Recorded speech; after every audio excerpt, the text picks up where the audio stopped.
Hello everyone, this is a review of my first session with my Zadash group. I'm calling them that because they started in Zadash in my campaign. And I am going to just go over who the characters are. So who the player is, who the characters are that they're playing, and give you kind of a summary of what happened in our first session. So if you see me looking away, I'm looking at my notes. So the first character I would like to introduce is played by my friend Josh. Josh is playing Skip's Whitetail, who is a Harengon Phaelost background, and he has been transported to the material plane from the Feywild. So he is an arcane archer, and he's been in Felderwin, I believe, for a few years now, and his sole purpose in life is kind of, going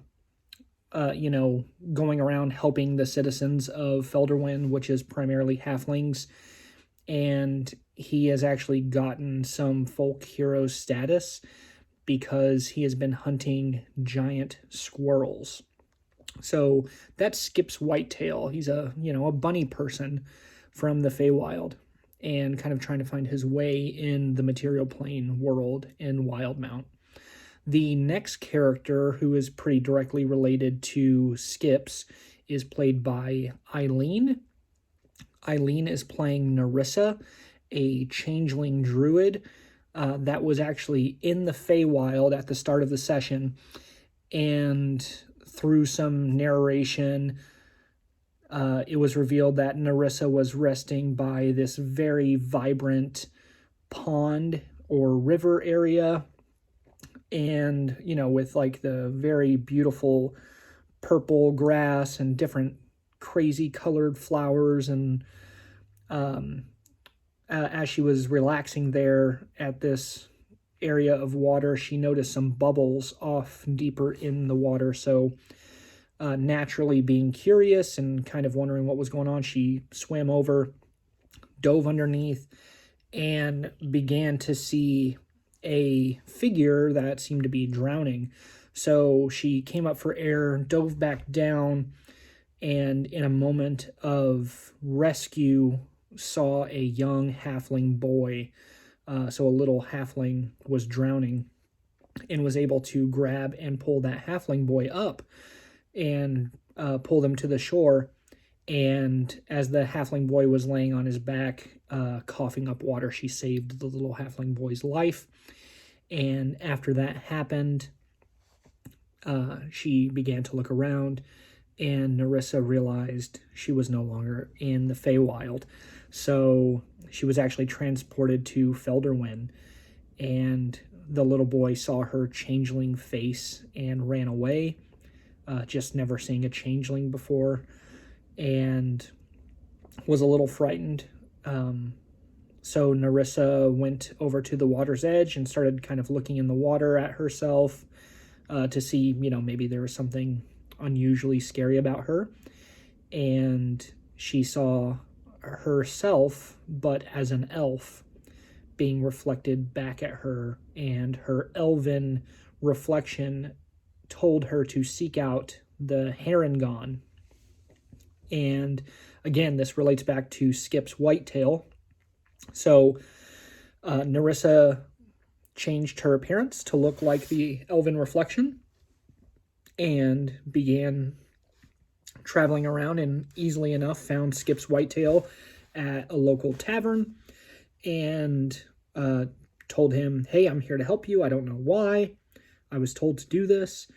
And later that evening, she had another vision, this time her reflection in a mirror, that spoke the words to her that she needed to go to a place called Zadash, to a place called the Song and Supper Inn, and find the Wild Mother. So Narissa and Skip's Whitetail set out for Zadash immediately based on that vision and that direction. So they set forth to Zadash. Bring in the next character, played by Sam. Sam is playing Devin Anvilbron, and he is a dwarven life cleric that worships Mishakal. So Mishakal is a good deity, and Devin Anvilbron is from Craghammer, and he left Craghammer because he was called by Mishakal to, go and do good things and spread the word of Mishakal and help and heal people. He's playing a life cleric, so he was making his way through Hupperduke, and whenever he was in Hupperduke, some loud fireworks were going off one evening, and he wasn't able to rest, and he kind of very similar to Narissa heard from Mishakal just some words, heard the words Zadash, Wild Mother, and Song and Supper. So because he takes his faith very seriously and believed this to be Mishakal speaking to him, he set out and started to travel to Zadash. The next character is, one of my, I shouldn't play favorites, but definitely an interesting character played by my friend Caleb. He is playing Granite, which is a kobold, Oath of the Ascendant Dragon monk. So Granite has a brother, so they're in a clan, him and his brother stumbled upon these ancient ruins in a cave that their clan inhabits and showed it to Granite. So Granite and his brother have been in this cave that has these ancient carvings and small statues dedicated to some dragon figure. So Granite has been utilizing the cave drawings to train himself in the ways of fighting, and that kind of explains his monk abilities. And one day while he was in the cave, kind of minding his own business like he had been, one of the clan members came in named Spiky. So Spiky is this timid kobold, usually, hunched over, hiding his face. Spiky came in, and Granite was kind of surprised because Granite and his brother had this, ancient ruins to themselves, thought it was hidden, and Spiky started to act differently. He puffed out his chest and started walking tall and with confidence. So when this happened, Granite was a little put off, and Spiky began to transform, and upon full transformation revealed himself to be an ancient bronze dragon.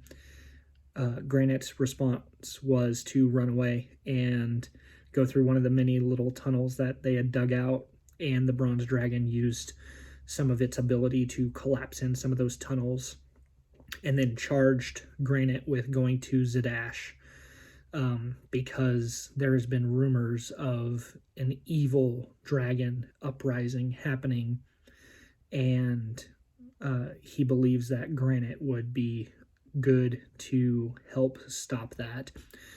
So the bronze dragon left, Spiky left, and Granite was sat baffled, and his brother came into the room, asked him what happened, and then a giant eagle came in and kind of put its head down, stretched its wings out, trying to offer a ride to Granite, and Granite's response was to attack the eagle. So he attacked it, thinking, oh, well, this will be food for the clan. So they attacked the eagle, and the eagle actually threw Granite's brother back into a wall, injuring him, and the eagle left the cave. After that happened,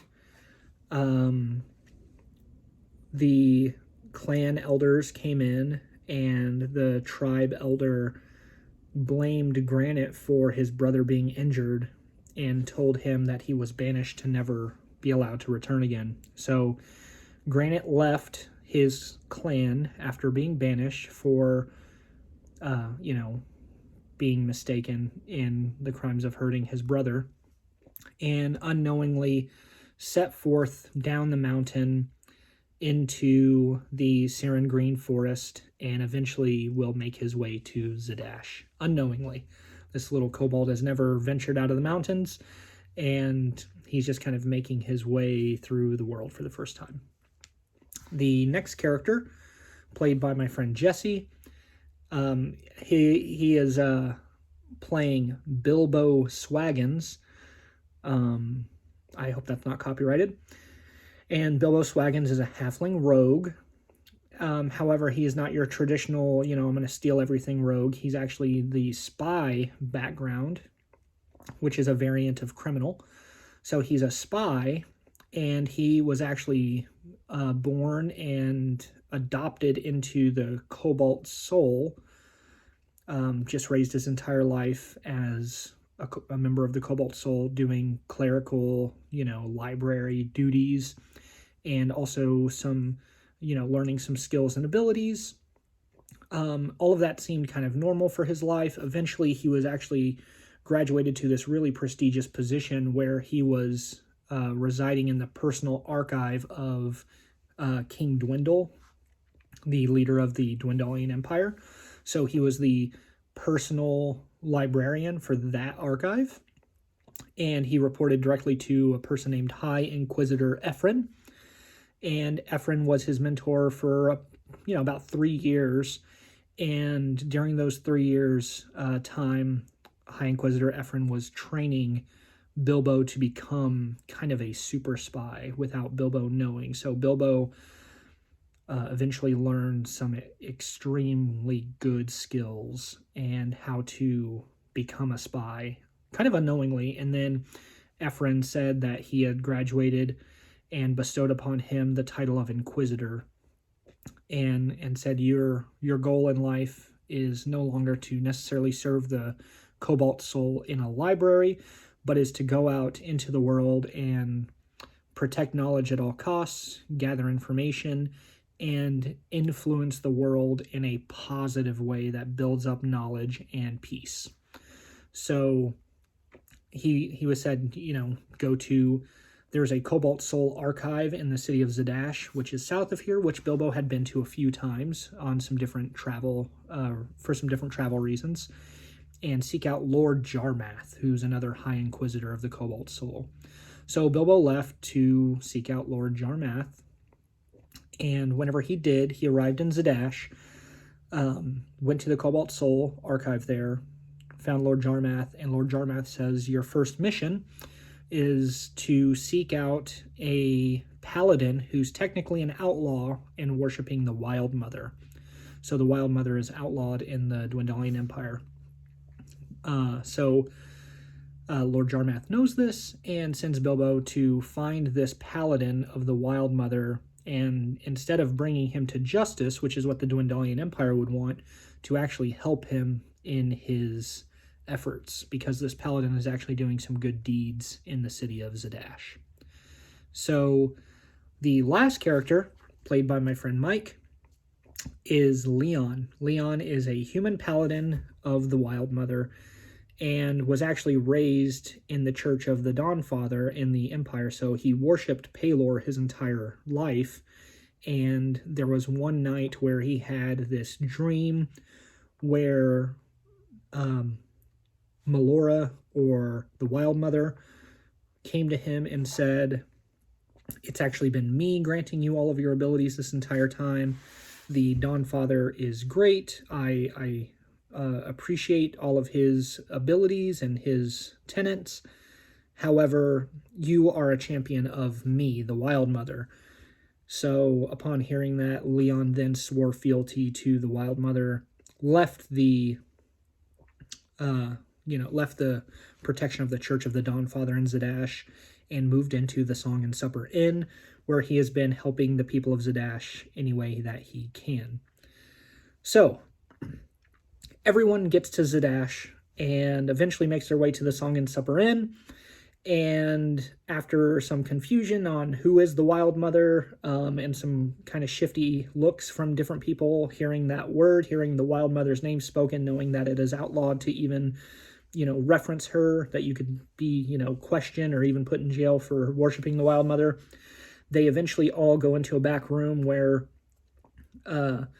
Leon, the paladin of the Wild Mother, says that he's currently investigating some wolf attacks and some burglaries that have been happening in Zadash. So Zadash is a big city.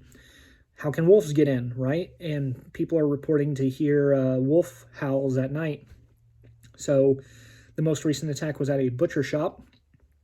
So the group goes to this butcher shop and talks to an injured butcher that has claw marks in his chest, who claims that wolves broke through the front of his shop and stole a lot of choice meats, as well as his money box. So, naturally, Devin, the life cleric, heals the dwarf, offers him some healing, and then the dwarf shows that he saw the wolves go out the back door and go into the sewer. So the group follows them into the sewer, and whenever they're down there, they start looking around, and Bilbo actually spots a figure, like a silhouetted figure in the sewer. So they start chasing after it, and they start looking around, and eventually they find a man that is very dirty and gross looking, and they try to help him. He instantly transforms into a werewolf and starts to attack. So they get into a fight with a werewolf, a wolf, and a dire werewolf. So a dwarf ends up getting called into battle. He runs into the sewer area, and again, wearing very little clothing, some tattered clothing, transforms into a dire werewolf. And the battle ensues. The heroes win, and the way we ended the first session, this was a very long session with the introductions and getting everyone to Zadash. But the way it ends is the group, their battle is complete. Everyone's alive. The werewolf, the wolf, and the dire werewolf are all dead. And they start to hear howls come from both directions in the sewers. So that's where we'll pick up next time in our second session. Hopefully you enjoyed this video. Comment below. You'll see a lot of these video diaries. I am running 2 campaigns, so this is again my Zadash group. If you're interested to see how I'm running the other group, both groups are starting at level 3, and we'll go into details on the different choices they make. So thank you, and I hope you enjoyed.